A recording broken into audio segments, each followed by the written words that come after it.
Hi, this is the Entrepreneur with me, Faith Katai. We are heading to Kalundu area along the Great North Road, where we will be talking to Jimmy Muchindu, an entrepreneur who has ventured into a car dealership business. Come with me.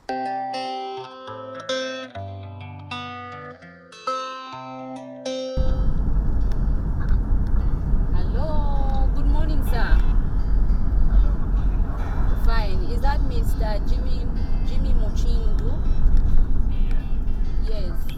Okay, this is Faith from Zanis.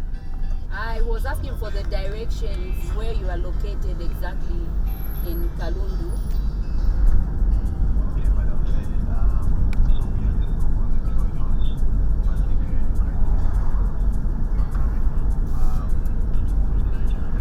We are coming from the Manda Hill, yes.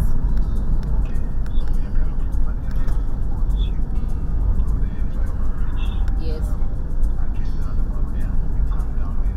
Okay.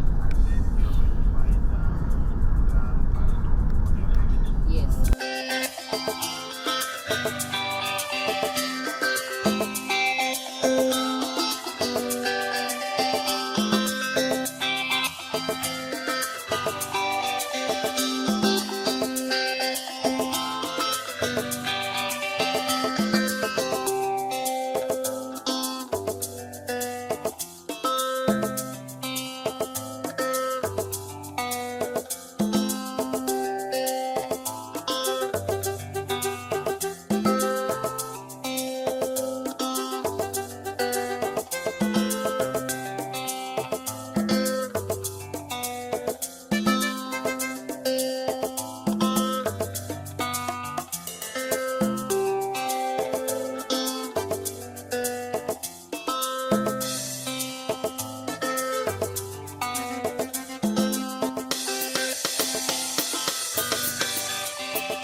We are finally here. Like I earlier mentioned, we were heading to Kalundu area, and I'm featuring Jimmy Muchindu on this episode of the Entrepreneur. Jimmy is an entrepreneur who has ventured into a car dealership business. Jimmy, welcome to this interview.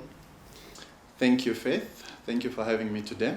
To kickstart this interview, kindly tell us about yourself. Okay, so my name is Jimmy Muchindu. I'm a family man. I have 3 kids. I've been married for the past 19 years now. I'm the 7th born of Mr. and Mrs. Muchindu.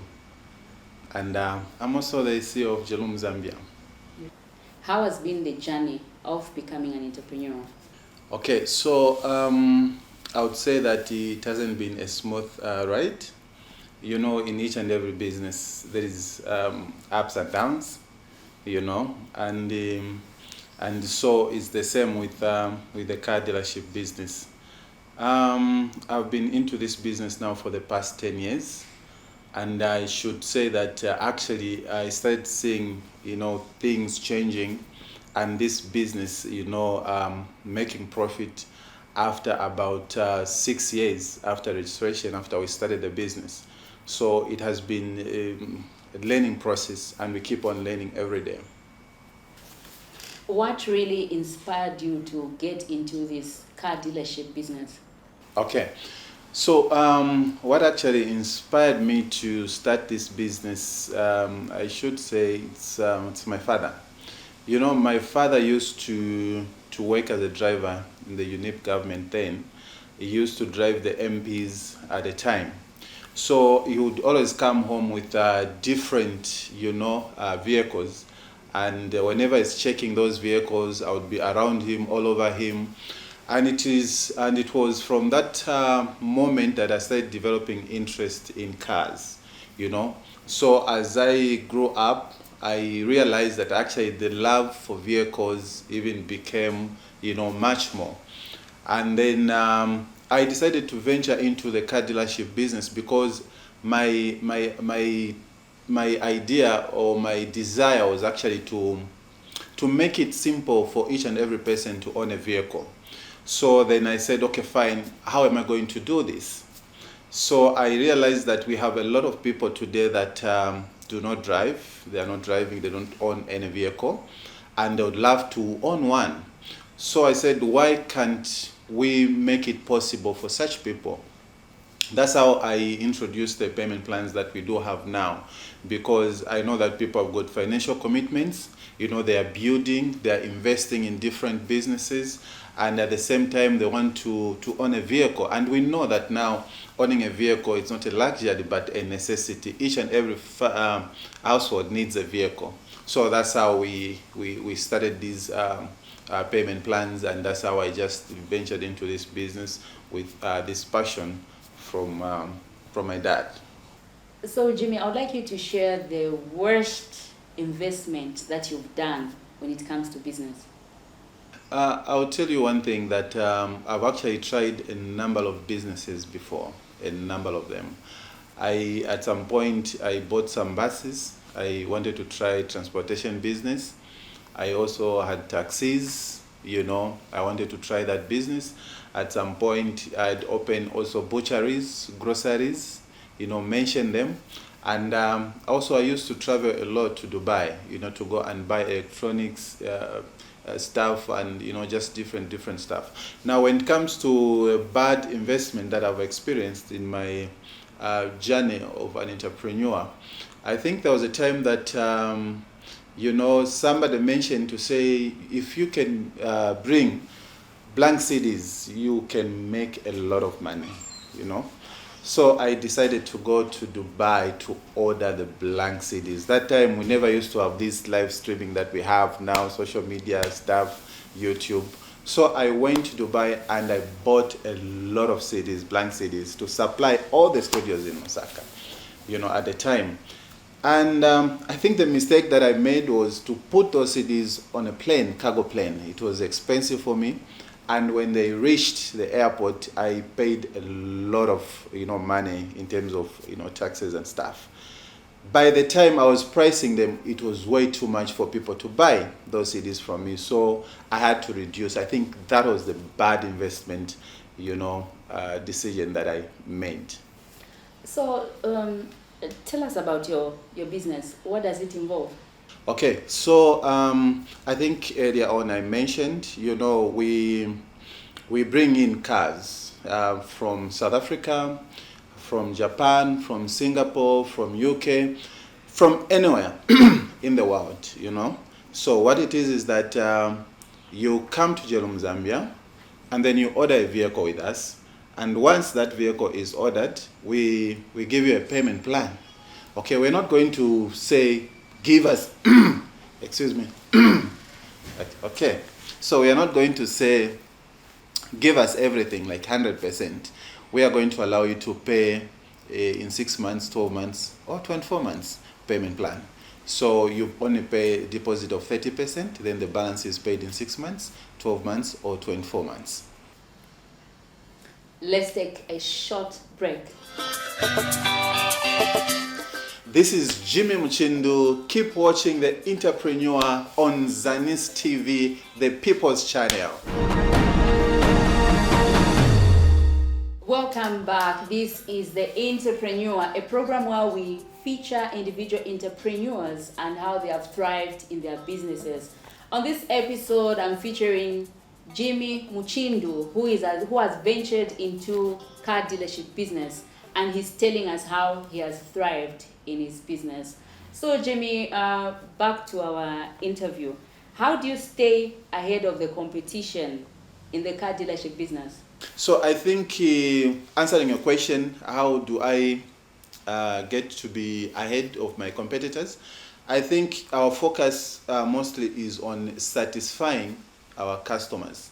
I'll tell you one thing. I think one happy customer is equal to 100 more customers to come. Because if one customer is going to be happy with you and your services, they are going to recommend you, and more customers are going to come. You're going to have a very, very good relationship with your customers. And this is the reason why we try everything possible to see to it that our customers are happy. You know, we do have hiccups here and there, just like any other business, but we make sure that everything is resolved in due course, and that you know, our service is, you know, is received with our customers being very happy. And also, I'll mention this one thing. I think business integrity is something that is going to push one business to be ahead of others. You know, people want to deal with somebody who is honest today. They want to make sure that their money is safe. They want to make sure that they're dealing with somebody who is going to deliver what they are promising to deliver. So if you are going to prioritize business integrity, I think that is going to cause your business to be ahead. Now let's talk about networking and partnering. How have you, or how has it contributed to the growth of your business? Okay, I would say that networking is something that really has contributed a lot. You know, it is through networking that's where we learn a lot of things.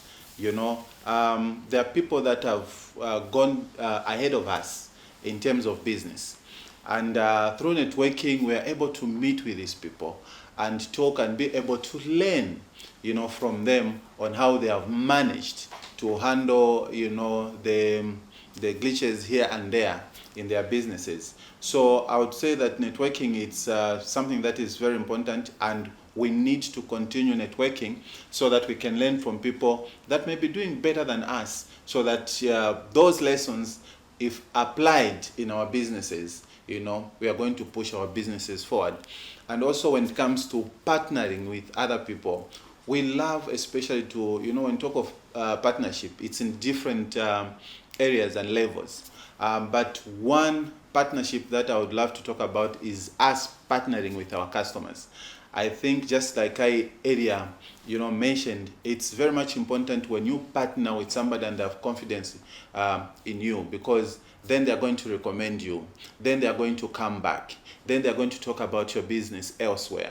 You know, so we've made sure that we don't just look at people just like, you know, common people, but we look at our customers being our partners, people that are going to spread the way, people that are going to speak positive about our company. And that's the reason why we feel, or we need to, you know, to do everything possible to make sure that they're happy, so that they can push our business forward. Coming to challenges, what are some of the challenges that you have encountered in your path in your business? Madam Faith, number one challenge is employing the right people. Everywhere you go, you know, you need just the right people in your organization.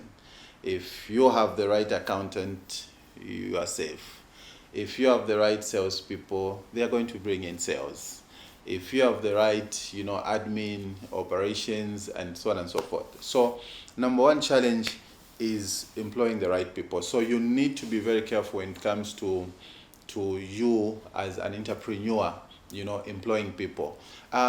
What I've seen is that sometimes, you know, you tend to do interviews with these people when you're employing them, and the way they speak sometimes, you know, tend to give you that confidence to say this person will deliver.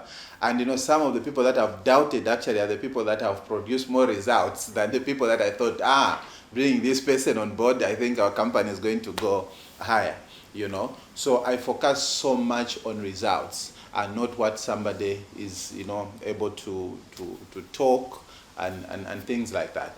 And other than that, you know, our business involves a lot of other people, you know, in line when it comes to delivery of the things that we deal in. I'll give you an example. We order a vehicle in Japan, and that vehicle will be offloaded in Dar es Salaam. In Dar es Salaam, we have partners that are going to, you know, to clear those vehicles for us.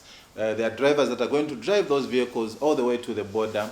At the border also we have a different you know, partner that is going to clear that vehicle. So we do experience some challenges, especially when certain people are not honesty and others are not doing things the way they're supposed to be done. So you find that sometimes I'm forced to even fly to Dar es Salaam just to go and make sure everything is okay.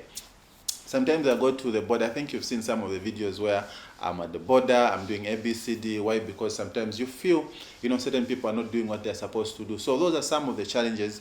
But nonetheless, I think over time, it's now getting to be okay, getting to be better.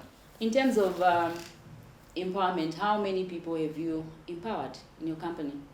I would say it's quite a good number of people, and I continue to empower people. We have a lot of programs that we've set aside. Actually, there is an empowerment program that we want to start this year, where we want to bring in about 50 vehicles, and we are going to select, we are going to pick, people that I don't know, okay, people that are not in my circles. We're going to pick 50 people from even Facebook, and we're going to interview those people, and we'll give them cars, and we'll tell them that you need to be cashing in so much on a weekly basis and so much on a monthly basis, and after you've reached this target, this amount, then we are going to get the vehicle. It will be yours, so that they can continue doing business. It's one way of empowering people, So we have different empowerment programs that we are running with as Jelumu. And also, I've been trying to empower the people that I work with, because what I want is also to add value in their lives, to make sure that they're not going to be the same. If they are going to leave me at some point, they should leave me, at a different level altogether. They should be driving. Driving is a must, I always want to make sure that each and every person that is working with me, they get a vehicle at almost, very, very good, not free of charge, but I want to just make it, if they'll be paying me 1,000 or 1,500 on a monthly basis, I give them the car. So let it be. They're working for me, I want to empower them. So we have different empowerment programs that we are conducting this year. Wonderful. How would you want the government to help in the car dealers industry to grow? I think the first thing is just to make an environment, good for entrepreneurs to conduct business. There are a lot of economic factors that I can mention, Madam Faith. But one of the things is that if also they can revise, ZRI duty, it has been a while since they touched that area. And if you've seen, vehicles have become expensive. The major currencies are going up every day against our local currency, and as a result, vehicles tend to be expensive. So if they can revisit that, I think it will be very good, and a lot of people will be helped. So, what are the future plans for your business? Madam Faith, we do have plans, yes, as Jelumu Zambia. We want to open more branches, countrywide. This year, we are targeting to open 2 branches in Choma and Chipata. As I'm talking to you currently, we have 2 branches, of course, the Lusaka branch and the Kitwe branch. But also we want to add 2 more this year, and that's our target. And when we are done with that, we want to build our own structure, Jelumu HQ. And there's a property that we've already acquired, and engineers and architects were on site to make sure that that program starts. And we are hoping that this year we are going to move in our own building. And once that is done, Madam Faith, we want to see if we can extend the services that we are offering to Zambians to also neighboring countries like Malawi. Malawi is the first target. Once we are in Malawi and the other country, we also want to come back now and start bringing in brand new vehicles. You may be aware that the vehicles that we are selling now on 6 months, 12 months, and 24 months are pre-owned vehicles from Japan, UK, Singapore, and South Africa. But also we want to start doing brand new vehicles, 0 mileage, But then we are saying we need to start that when we have our own structure, our own building, so that those vehicles can come at the HQ, and these branches can continue doing the pre-owned vehicles. So these are some of the of course we have a lot of plans. It can take me the whole day to mention them, but these are some of the plans that we are planning to do as a business entity. There are so many people who are watching this program, and they would like to get into this car dealership business. What advice do you have for them? The advice that I can give to somebody that is desiring to start this kind of business is, you need to be patient. Okay, you need to be patient with this type of business, and allow the process to take its course. Okay, don't get too excited and don't rush to make a lot of money. You are going to make a mistake. I've seen people where they order a vehicle and they exaggerate on putting the markup because they want to exploit people, or they want to have that quick cash so that they can get more vehicles in return. But you need to allow the process. You need to be patient. Consistency is the key. Like I mentioned, business integrity is something that somebody will come back for. Once they feel they are safe to do business with you, they will come. I've had people that have bought vehicles, 6 vehicles, 10 vehicles, actually even 15 vehicles. Why? Because they feel like you are an honest person. They feel they are safe to, doing business with you. So if you are there and you'd like to start doing this business, because there is this saying to say car dealers are not straightforward people, car dealers are involved in different other activities, but you can change the narrative. You can make people trust you if you are somebody who is going to embrace business integrity. And the other thing is, don't be in a rush to upgrade your life. Take your time. Don't just sell 2 cars today and then you are seen everywhere with these nice clothes. You want to do this and stuff like that. I don't know why Zambians sometimes tend to behave like that. Somebody will just get a tender today, first payment, before they could even get the materials. You see them with a new car. No, I want a tender, and somewhere. And it's very Zambian. And even in business, it's like that. People make a little money. They'll be everywhere. Want to impress, this person and that person. That shouldn't be the case. I'll tell you this. I've been into this business the past 10 years now, and I've only managed to buy my own dream car on the 8th year of my business. Not that I never had the capacity when the business was 5 years or 3 years, but because I wanted to reinvest the profit that I was making in order to grow the business.